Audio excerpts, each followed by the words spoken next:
Victoria, Oh, Lord. to go. You gotta understand.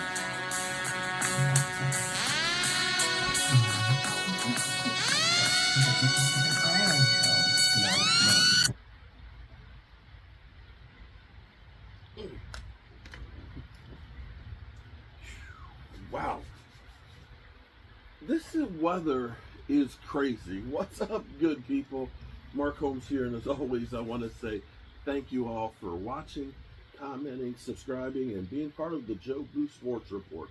Without you guys, as well as you ladies, you know that this literally does not work. The heat feels good tonight. This weather has been just crazy this spring. I thought they said we're going to be getting a lot of rain tonight, severe thunderstorms and hail and everything else, that storm that's kind of come from the south. But we've had it's been kind of dry the last 2 years. In fact, when I went back to Waynesboro, after my dad first died, there was a forest fire up on Afton Mountain, and we're still kind of in a drought. It just doesn't seem like we get much rain, but we definitely need it. So I don't know where the storms are, because I thought it was going to be pouring out here and I wouldn't be able to do my fireside chat out here. So anyway, I digress. Tariq Hill, as you saw that post in the beginning there, Tariq Hill posted that on TikTok. Sounds like Tariq Hill's expecting to be traded. Now, there's rumors. Okay. You know, let's be real here. The Cowboys are always linked to everybody.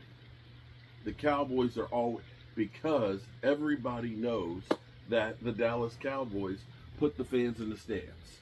They just do. And we've seen some people that say, hey, here's a great move for the Cowboys to do, and it makes complete sense. We always hear those kinds of rumors. Tariq Hill, still, even though he's 32, is still one of the biggest weapons in the NFL.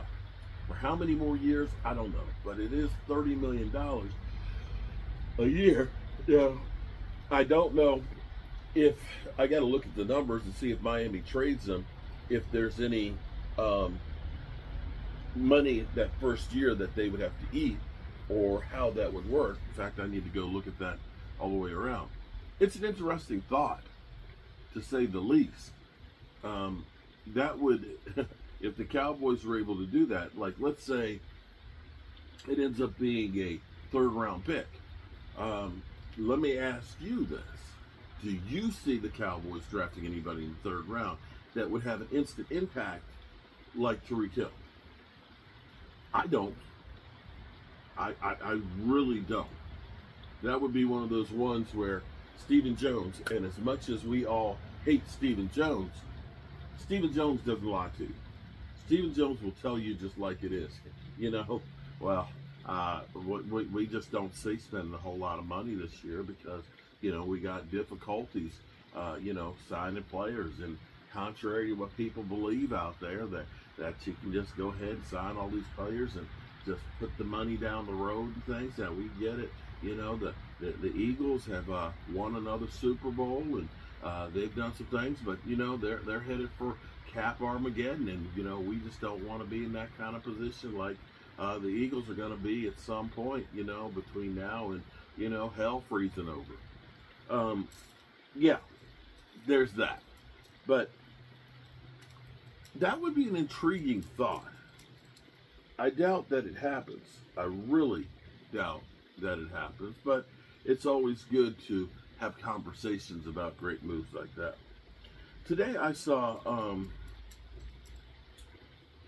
an interesting video. It is Joon Lee, Joon Lee, Lle, who used to be on Around the Horn from time to time. he worked for ESPN, and he got laid off from ESPN 2 years ago. And I guess he had in his contract that he couldn't do like YouTube or work for another network or anything like that for 2 years. And he did a video about 4 days ago. And this video popped up in my feed. And in this video, finally free, I guess, from his contract and so on of being sued by ESPN, he started talking about how basically between gambling and trying to set a narrative that could be towards gambling or just in general, how sports entertainment, one, you don't necessarily believe about the sport actually being legit because you don't know if it's actually pointing in a direction. When you think about ESPN, I pointed this out, it's kind of crazy that the sports shows are also bet ESPN. To me, that's about as big a conflict as you can get. They're going to try and shade you and tell you that this team doesn't have a chance when maybe they actually do because they're trying to get you to bet over that. It's just too close of a relationship to not think that. The other thing he was pointing about, and I've said this before, it's like they have a script, and it doesn't matter if you're watching Get Up, if you're watching First Take, if you're watching Undisputed, any of the shows, they all have the same hot topic, hot take. And generally speaking, it's usually the Dallas Cowboys suck, or why the Cowboys are the worst team in the world, and the organization thinks, and the things that happen with the Cowboys, if it happens to somebody else, nobody cares. Brock Purdy says, we were tired and that's why we imploded. And had a worse season than the Cowboys. Went from going to the Super Bowl, losing the Super Bowl in overtime, to then all of a sudden being a bad team, and now we got a contract situation with Brock Purdy, and who knows if they're going to trade him. If we had the same situation with the Cowboys and Brock Purdy's contract, they'd be talking about it all the time. We'd be talking, if it was Dak Prescott, it would be, oh, they're going to trade him. Oh, they're going to keep, no, they're going to let him, they're going to make him prove it. It would be so much talk about that contract, but nobody's talking about Brock Purdy. And that video of him, it really hit home with me. I would hope, I'm going to try and reach out to him and see if I can talk to him and go in deeper with this. Because he's point blank right. It used to be from George Michael's Sports Machine, which was the first syndicated nationally sports show for 30 minutes on Sunday night from 11:30 to 12, where you got all the highlights. He wasn't trying to tell you that LeBron is this or LeBron is that or the Cowboys were. He just brought you the sports. And then you had ESPN, which was the gold standard that came through with Sports Center. And it was just the highlights. But now, all the craziest and all the freaking idiots like Shady McCoy, Dak Prescott, he needs to get his realtor on speed dial or whatever the crap it is he's saying.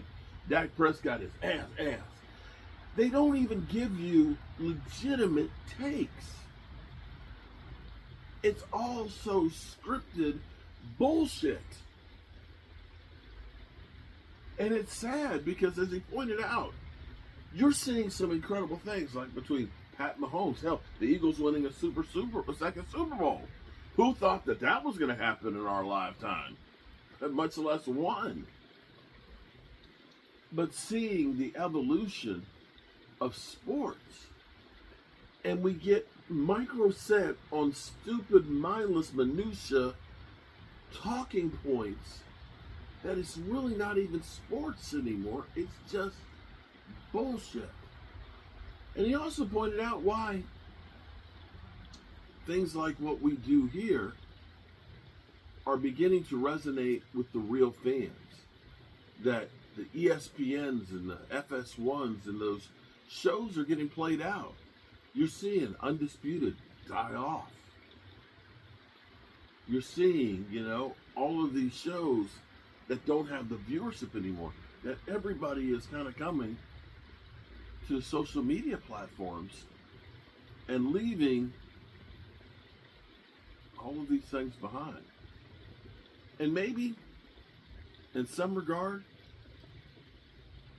it's a good thing, because what you're getting now is really just trash.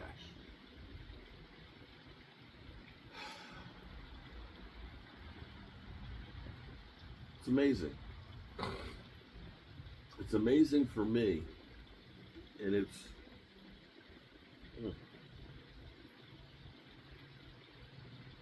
my father passing away has me reevaluating so many different things and going through so many things that have happened in my life.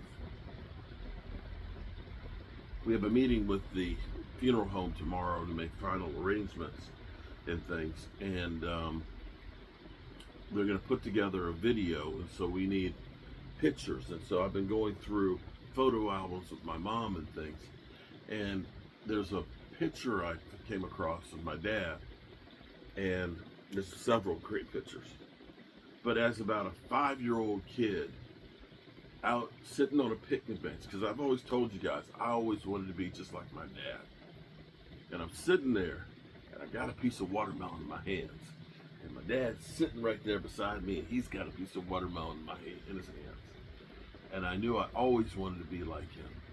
I always looked up to him. There's another picture in there where he's got his bathrobe on and he's looking intensely at the newspaper. And see, that's how you used to get all your sports, was in the newspaper. And to think that now,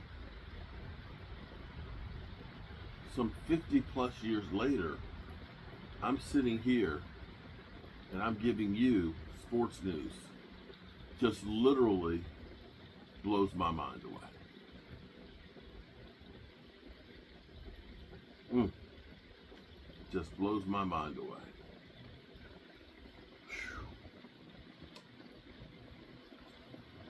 We used to, we had a sponsorship from Bet US, and it was the greatest thing for me, because, not because of the sponsorship, but because my dad, it gave me another reason to constantly talk to my dad more, as my dad would have his picks, and it was like I was his bookie.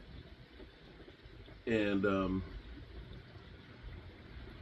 I think it was Momo was saying, you should continue to do that, and do something for your dad and all that. And so maybe we'll create a new segment and we'll call it What Would My Dad Pick? And I think that would be a great way to honor my dad and definitely keep him in my memories. I always tell you guys, life is short and life is precious. And make sure you take time to enjoy every moment. Those moments are fleeting, people. I've seen too many people go too soon. I appreciate y'all, and I love you. Peace out.